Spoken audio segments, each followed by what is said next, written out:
안녕하세요. 옛것을 익혀 새로운 것을 아는 지혜를 탐구하는 옹고지신입니다. 오늘은 동아시아 역사상 가장 긴 시간 동안 명맥을 유지했던 왕조, 무려 800년의 역사를 자랑하는 주나라의 장대한 흥망성쇠 이야기를 들려드리고자 합니다. 우리는 역사가 사마천이 남긴 불후의 명저, 사기의 주봉기를 통해 그 거대한 서사의 막을 열어보겠습니다. 모든 이야기의 시작은 사마천의 사기에서 출발합니다. 사기는 단순히 역사를 연대순으로 기록한 책이 아닙니다. 제왕의 연대기인 봉기, 주요 사건의 연표인 표, 각종 제도의 변천사를 다룬 서, 제후국들의 역사인 세가, 그리고 수많은 인물들의 전기인 열전으로 구성된 기전체라는 독창적인 방식으로 역사를 입체적으로 조명하죠. 그 중에서도 주봉기는 사기 전체의 뼈대를 이루는 12편의 봉기 중 네 번째에 위치하며 주나라 800년의 역사를 담고 있습니다. 특히 주봉기가 중요한 이유는 신화와 역사의 경계에서 사실적 서술로 넘어가는 중요한 전환점이기 때문입니다. 사마천은 주봉기를 통해 흩어진 신화와 기록들을 엮어 어떻게 하나의 위대한 왕조사를 재구성했는지 그 역사가의 고뇌와 통찰을 우리에게 보여줍니다. 주나라 800년 역사의 시작은 화려한 정복이 아니었습니다. 그것은 땅을 일구고 덕을 쌓아 올리는 길고 묵묵한 과정이었습니다. 그들의 역사는 농업의 신으로 추앙받는 시조 후직에서 시작하여 농업을 발전시키고 백성을 아꼈던 공유와 고공담보를 거치며 단단해졌습니다. 그리고 마침내 무력이 아닌 오직 덕의 힘으로 천하의 인심을 얻은 위대한 군주 문왕에 이르러 800년 왕조의 기틀이 완성됩니다. 주나라의 시작은 한편의 신화와 같습니다.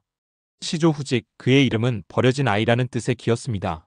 그의 어머니 강원은 들판에서 거인의 발자국을 밟고 그를 잉태했다고 전해집니다.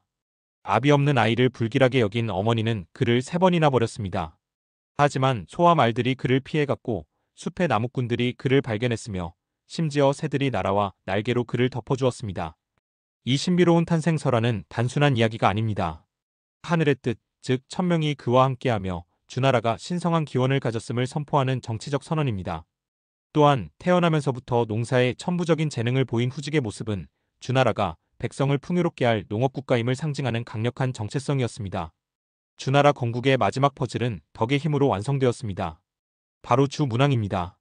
문왕은 어질고 현명하여 노인을 공경하고 자신을 낮추어 선비를 대했습니다.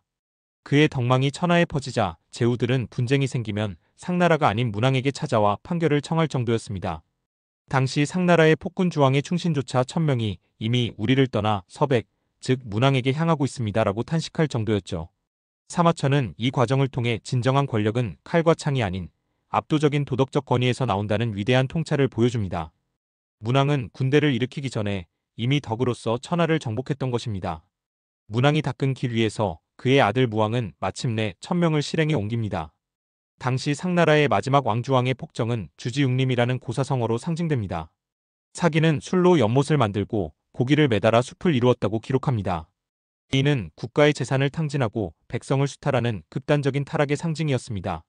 무왕의 상나라 정벌은 단순한 반역이 아니었습니다. 타락한 왕조를 심판하고 고통받는 백성을 구원하는 하늘의 뜻을 대행하는 의로운 역성혁명이었습니다. 혁명은 성공했지만 무왕이 일찍 세상을 떠나자 어린 성왕이 즉위하며 주나라는 건국 초 최대의 위기를 맞습니다. 이때 왕조를 구한 인물이 바로 성왕의 숙부 주공단이었습니다. 주공은 어린 조카를 도와 섭정을 하며 반란을 진압하고 국가의 기틀인 예약제도를 마련했습니다. 그의 위대함은 주공토포라는 고사에서 빛을 발합니다. 주공이 먹던 것을 뱉어낸다는 뜻으로 그는 인재를 얻기 위해 식사를 하다가도 손님이 오면 입에 있던 음식을 뱉고 달려나갔고 머리를 감다가도 젖은 머리를 움켜쥔 채 손님을 맞이했다고 합니다. 그는 훗날 아들에게 이렇게 말했습니다. 나는 천하에 어진 선비 한 명이라도 잃을까 두려워 이같이 했다. 주공의 헌신적인 리더십은 혁명의 이상을 안정된 통치 현실로 바꾸는 위대한 힘이었습니다. 문왕의 덕, 무왕의 혁명, 그리고 주공의 헌신이 마침내 결실을 맺습니다. 성왕과 그의 아들 강왕이 다스리던 시기 주나라는 역사상 유례없는 태평성대를 맞이하는데 이를 성강지치라 부릅니다. 사마천은 이 시기 천하가 안정되어 형벌을 쓰지 않은 지 40여 년이 되었다고 기록했습니다. 사회가 도덕과 신의로 다스려져 범죄가 사라진 이상적인 시대. 성강지치는 후대 모든 왕조가 꿈꾸는 태평성대의 대명사이자 주나라가 도달했던 가장 빛나는 황금기였습니다.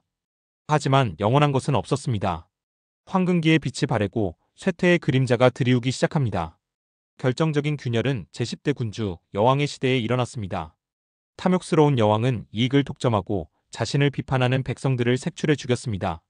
공포 정치에 감히 입을 여는 자가 없게 되자 여왕은 만족하며 신하에게 자랑했습니다. 이때 신하 소공이 남긴 경고는 역사에 준엄한 교훈이 됩니다. 백성의 입을 막는 것은 강물을 막는 것보다 더 위험합니다. 결국 억눌렸던 분노는 국인 폭동으로 폭발했고 여왕은 백성들의 손에 쫓겨나는 비참한 신세가 됩니다. 민심을 잃은 권력의 말로를 극적으로 보여주는 사건이었습니다. 왕이 쫓겨나자 주나라는 소공과 주공 두 재상이 공동으로 정치를 관장하는 비상체제에 들어갔는데 24년간의 시기를 공화섭정기라고 부릅니다.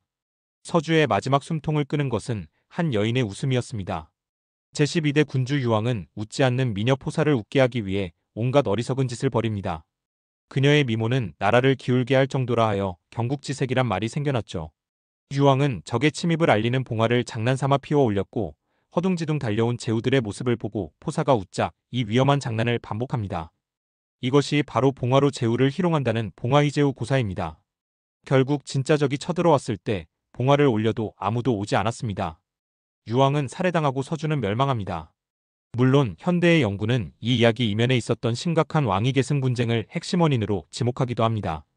하지만 이 극적인 이야기는 한 나라의 신뢰 시스템이 어떻게 개인의 어리석음으로 처참히 붕괴될 수 있는지를 보여주는 강력한 상징으로 우리에게 남아있습니다. 수도를 동쪽으로 옮기면서 동주시대, 즉 춘추전국 시대가 시작됩니다. 이제 주나라 왕은 더 이상 천하의 주인이 아니었습니다. 실질적인 힘은 강력한 제후들에게 넘어갔고 주나라 왕실은 이름만 남은 유명무실한 존재로 전락하고 맙니다. 사마천은 사기에서 이러한 현실을 서술 방식으로 반영합니다.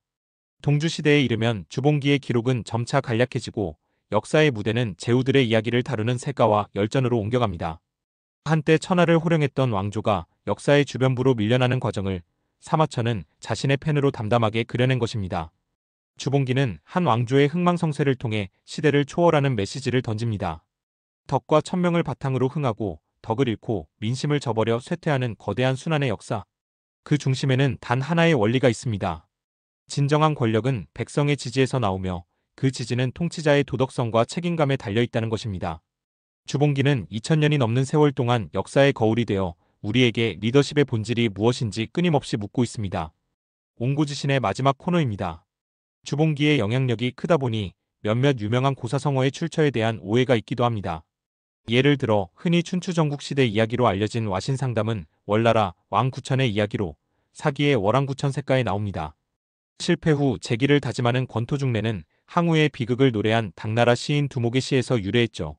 또 한신과 유방의 일화에서 나온 타다익선은 회음우열전에 실려 있습니다. 이처럼 역사를 깊이 있게 이해하는 것은 때로는 우리가 아는 것을 다시 한번 확인하고 바로잡는 과정에서 시작됩니다. 오늘 옹고지신과 함께한 주나라 여행이 여러분께 유익한 시간이 되었기를 바랍니다. 감사합니다.